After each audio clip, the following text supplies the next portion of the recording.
Oh man, there were a few clunkers in this series. Hey guys, MasakoX here. Right, Dragon Ball Super. It did have some shimmering examples of what a modern Dragon Ball series could do, and it did try to experiment during its 3-year run, so credit where credit's due on that front. Granted, not all of the ideas that the producers had went the way they wanted. Does anyone remember Monarca? And anything about him that doesn't have anything to do with his nipples? I thought so. I even made a list of my top 5 favourite episodes of Super from about October 2017, so if you want to check that out, I'll leave a link to it in the description and up top. That being said, there were several episodes that didn't really sit well with me, and quite frankly, some of the episodes which really aggravated me. That's where we're going to be going a little bit different in terms of other reviews on this subject.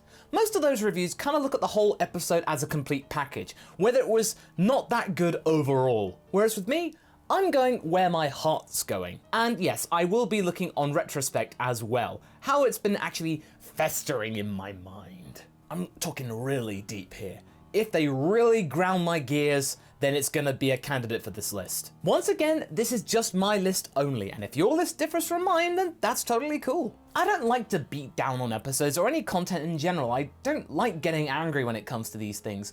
But sometimes Dragon Ball Super did something really bad or something really unforgivable that I've just gotta say something. And I've got to be true to the fact that Dragon Ball Super wasn't perfect. But it was, at least on the whole, a pretty decent product which genuinely learnt from its mistakes towards the end of its run, and it improved dramatically. There's no denying that bit. Its ending was great, albeit a little bit rushed. And hey, if the byproduct is what we're getting in the new upcoming Broly movie, then really, quite frankly, Dragon Ball Super was indeed worth all of the hardship. So here we are, my 5 worst Dragon Ball Supers based on how I feel about them, as well as a sprinkling of honourable mentions in there, or dishonourable mentions. Now let's get on with number 5. We're talking about episode 24. This one makes the list due to the fact that it was just simply dull and uninspiring. We'd already seen Captain Ginyu's return to the screens be really muddled and confused, and people not really knowing exactly what his power is. And then we go from all of that to Gohan being ridiculed, lowest ebb time, and then we get Goku and Frieza fighting. And that's it. And they kind of bungled it. On the surface, the idea of Goku and Frieza fighting again sounds pretty sweet. It's harking back to the days of the Namek saga, and really, it should be filled and teared with nostalgia and callbacks to that, done in a really subtle way. I mean, not just right in your face, but, you know, it'd be nice to see. It had an opportunity to be a glorious outing, but it didn't do that. What we got was a really drab affair, and it was also very, very repetitive. And after seeing this original fight go down so well in the Resurrection F movie, and those visuals in that movie were spectacular, if the story was a little bit meh, it did not translate well to the TV version because it was just so badly done, the animation was really lame, and the choreography was just ugh. And having to pad that out as well, it just spells disaster. And what made it worse is that there were some moments in that episode which were genuinely good, and I gotta give credit to people. They did try some things, and that kind of makes it all the more galling, that it had glimmers of hope nestled within all the trash. The times where it was bad outweighed the good, and you can easily tell that the big talent over at Toei were busy doing other things. Some things that weren't repeats of what they were doing last year for the movie, and instead they would rather be working on One Piece movie Gold, which looked really nice. It's definitely an episode that you can skip. Number 4, episode 92. Let's think. What's the funniest kind of twist or trend that you can put into your series that the fans will absolutely love? And it's a nice little callback to the Universe 6 arc. Oh, what's that? What, sleeping? You said sleeping? Oh, Boo sleeping. Boo sleeping again? Genius! And right after we got a massively big and huge luscious carrot dangled in front of our faces with Skinny Boo, a chance for this character to be renovated and brought into the new age of Dragon Ball and really have some good development given to it? No, not even close. What we got instead in this episode was just Toei and Dragon Ball and Shueisha giving the fandom a big middle finger and saying, no, you're not getting that character. Nah, you're getting Frieza. Anyone that thought Boo was going to rise to prominence and actually get featured a lot more than he was before, and something a bit different, yeah, their hopes were dashed. And we got Frieza because it was good for marketing. Yes, I know that's a tired argument, but it's true. Frieza is much more recognizable than Boo and far more respected within the community. So in terms of taking risks, Frieza is a very safe bet. You already played your Frieza card with Resurrection F and the Resurrection F arc, which, as we said, did not go down well. When episode 91 and this episode came out originally, there were rumors circling around that Boo wasn't actually going to be in the Tournament of Power, and really based on Boogie Back's ending and seeing Boo asleep, we should have known. I didn't want to believe it, but as soon as I saw the preview for episode 92, those were confirmed, and boy was I angry. Okay, Toriyama is all about dispelling conventional thinking. I get that. In fact, I applaud it most of the time because it keeps people guessing, and we need to have some intrigue in our shows. However, this time, it just felt straight up deceitful. Everything was gearing up for Majin Buu being completely redesigned for the new age of Dragon Ball Super. We saw his inclusion in the exhibition match, which he did genuinely well, and we got to see loads of his powers. We then got to see him genuinely training and becoming Skinny Boo and having some kind of result for it, and him having a new lease of life. That was fantastic. And then, no, that was all taken away from us. And what was worse is that this kind of overshadowed the whole thing of seeing female Super Saiyans for the first time. That is a big deal. But the fact that Boo just got shafted, that just took most of it away. And even the whole tingly back thing, I don't care about that thing because you can explain it away, and I have done so in various discussions, and Universe 6 Saiyans are different from Universe 7 Saiyans, so just deal with it. That whole thing gets pushed to the side because Skinny Boo is alas dead.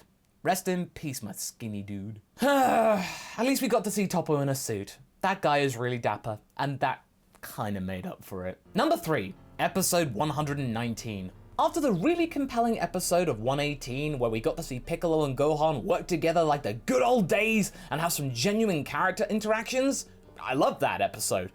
But the next episode was completely different. Everything fell apart in 119, and quite frankly, it's the best example as to why the model for Dragon Ball Super in terms of writers just does not work. They had different writers for every single episode. They would take maybe 6 to 7 episode breaks and then come back. They're kind of disconnected because the arcs moved on. They don't do it in batches, they don't talk to each other seemingly, and things just change. Characters' motivations just simply change. They don't talk about stuff. Yeah, we're used to animators changing from week to week because that's just the name of the game. They need time to work on stuff, but with writers, you really need to have good communication as well as, block writing. The main premise of this episode also sounded really good on paper. People had to fight invisible fighters that they could not see or detect. It was a bit of intrigue, and people had to really be on their guard. Most of the time in that episode, what it really resulted in is mostly people being shoved towards the ring. Not any kind of compelling duels or something different. No, it was just like, as I said in my review. And the thing about this is that we were being teased about this for months because 2 of the Universe 4 fighters were not detected or seen. We finally got to find out what these people were and got to see them in action, and then they were just eliminated in one episode. And the worst thing about that is that they took out Kato Pessler. And I love Kato Pessler, damn it! The main thing about this episode, and I think a lot of people will agree, is that Piccolo was treated like dirt. He got eliminated by just falling out. He forgot that he had stretchy arms, which he used earlier in that episode to save Gohan. He couldn't just save himself. It's just like when Piccolo just stood around waiting for the Earth to explode in GT. He could have done something about it, but no. Okay, that was a bit more noble, but something that could have easily been avoided was not avoided. But for anyone that liked Piccolo, it was just a slap in the face. He was a total dud in this episode, as well as the people from Universe 4 and Universe 4 in general. I kind of feel really bad for Damon, Gamisaurus, and the rest of the team. And that Shansa dude? He cared even less than Jiren. I didn't think that was possible. Number 2, episode 67. Now this is how you don't end an arc. And yes, I know the Goku Black arc was a bit of a muddled affair during its 20 episode run, but it did breathe fresh air into the franchise as a whole. If this arc had ended at episode 66 with Trunks taking out Zamasu, this would have been a rather triumphant end to someone who wasn't Goku taking the win. It would have been a way for Zamasu's Zero Mortal plan to ultimately fail. And really, things would have been really good and we would have looked back at this arc going like, yeah, that was a really good arc. Yes, despite the odd power scaling and asking how did Trunks get that spirit power, but hey, it still looked cool, and Trunks got to use his sword. Where it all falls apart though is what happened in this episode, and everything that Trunks had stood for, fighting for the future, fighting for Earth, fighting for those little kids. It was all taken away from him because Zeno just got completely overzealous. This doesn't just negate everything that happened in Super for Trunks, it negates everything that happened for Trunks. Everything that he talked about in Z for fighting the future, taking out the androids, taking out Cell, all that he'd done was just completely removed, negated. It meant nothing. This was a way to cheapen Trunks, and that is probably the worst thing that you could do. And I'm getting very animated about this, because this is the reason why I don't like Zeno. Trunks didn't even get a chance to correct and rebuild things after Goku, Black, and Zamasu were taken out. Not a chance. For many of us, it was a complete and utter disgrace and just really, really stabbed Trunks in the back. It made him out to be a total failure, which is just not fair. It's only in the Xenoverse games where Trunks is a total failure, not here. Trunks has nowhere to go now. All he can do is just help out Whis and then just trundle along in different realities trying to make a living somewhere. Well, at least he got mine, that's not too bad. But what he didn't get was a respectable ending. It's a horribly insulting and unsatisfying one. And quite frankly, one of the most controversial episodes in the entire series. Now before we get to number 1, let's talk about the dishonourable mentions, because there are a few. And we'll first start off with episode 5, get that one out of the way, the most obvious one. Yes, the animation was terrible in a section of the episode where it shouldn't have been bad, but hey, there was content going on here. There was something happening. And I think had it been drawn correctly, this episode would have been quite well regarded, and quite frankly, the home release could easily fix that. Episode 52, Gohan's Lowest Ebb. This signaled to many Gohan fans that their beloved character wasn't really going to be treated well anytime soon. Anything that was promised up until now was completely just wiped under the carpet. That ice cream scene with Trunks was just the bane of any Gohan fan's existence. And then episode 106, Ten Shinhan's condemnation, and pretty much nothing else happens except the whole prom thing. Yeah, that's alright, the idea of a sniper and using it in that way, but the execution, like many times in Dragon Ball, was just not good. Now, the big one, the worst Dragon Ball episode for me in terms of feelings, is episode 4. Now why this one, Masako? Simple.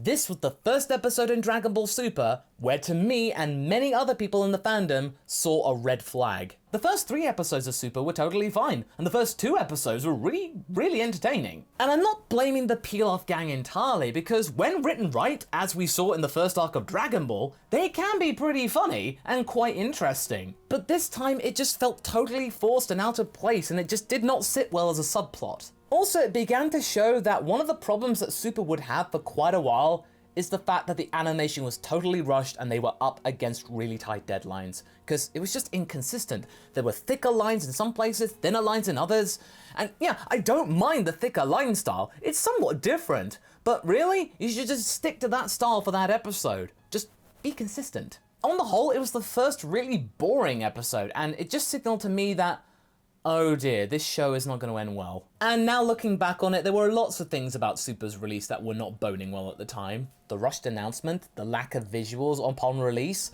really limited discussion about it prior to this, the whole 2.5 months before the first episode came out. Yeah, these were clearly red flags that I should have seen at the time, but I just chose to think, well, no, Toei knows what to do with Dragon Ball, they'll be fine. It clearly wasn't fine. Not much else to say about this episode, but in terms of how it impacted the fanbase at the time, and how it's gone forward, and it's just been completely forgotten, it is, in my mind, the worst episode of Dragon Ball Super. And all of this simply for what it stood for at the time, and what it led to. The summer of 2015 was not kind to Super, and this episode was the beginning of the negative rumblings. So what do you guys think? Did you like this list? Do you have your own list you'd like to share? Leave a comment below, and let's get this discussion going. Anyway, I hope you enjoyed this video. Until the next one, be sure to like and subscribe. Catch you later!